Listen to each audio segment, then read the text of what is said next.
प्रदेश सचिव हरियाणा विजय खटाना जी, एक बार जानेंगे इनसे कि क्या आने वाले 2027 में वाकई में बदलाव का समय है। जी खटाना साहब नमस्कार। देखिए, नमस्कार भाई साहब, आपकी मीडिया के माध्यम से सबसे पहले आज महामानव मान्यवर साहब श्री काशीराम जी की जयंती की मैं सबको बधाई देता हूं। और आज जिस तरह से ये जोन नंबर 2 का कार्यक्रम हमारे फरीदाबाद में रहा, बहुत बेहतरीन प्रोग्राम रहा, बहुत सफल रहा। और जिस तरह से लोगों में जागरूकता है आज की डेट में, बहुजन समाज के लोग जाग रहे हैं। और मैं समझता हूँ जो आज देश का हर वो आदमी, हर वो इंसान, हर वो नागरिक जो किसी न किसी समस्या से पीड़ित है, उसकी जो निगाह है वो बहुजन समाज पार्टी की तरफ है। और वो देख रहा है कि शायद बहुजन समाज पार्टी उनके हक और अधिकार बचा सके, अन्य इसके अलावा और कोई विकास बचा नहीं।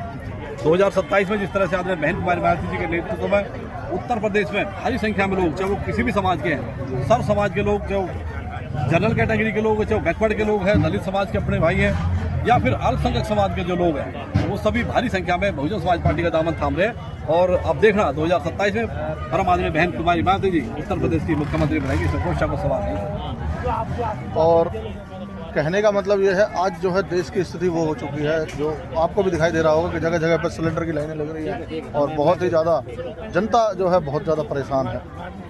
भाई साहब, इसका मैं दोष, इसका जो श्रेय मैं देना चाहूँगा जनता को ही देना चाहूँगा। सब कुछ उनके सामने है, एक एक चीज़ निकल के उदाहरण के तौर पर उनके सामने आ रही है, लेकिन फिर भी इतने बड़े अंधभक्त हैं, क्यों ना दिखाई नहीं दे रहा। आज पूरी दुनिया में जिस तरह से भारत की, मैं समझता हूँ, जो छवि को आघात पहुंचा है, ये किसी से छुपा हुआ नहीं है। आज भारत देश अमेरिका का गुलाम बनकर रहेगा।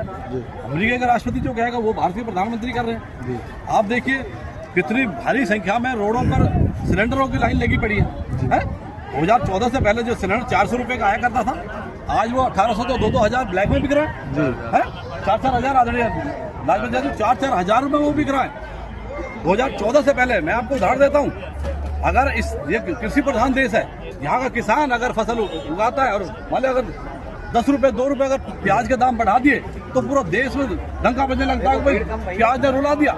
लेकिन 2000 पहले से ना, अगर मैं बात करूँ मोटर व्हीकल की, स्प्लेंडर मोटरसाइकिल हीरो होंडा की 38 हज़ार से 40 हज़ार की आती थी, आज कितने की भाई साहब? आज 1 लाख से ज्यादा की है। ये महंगाई नहीं दिख रही।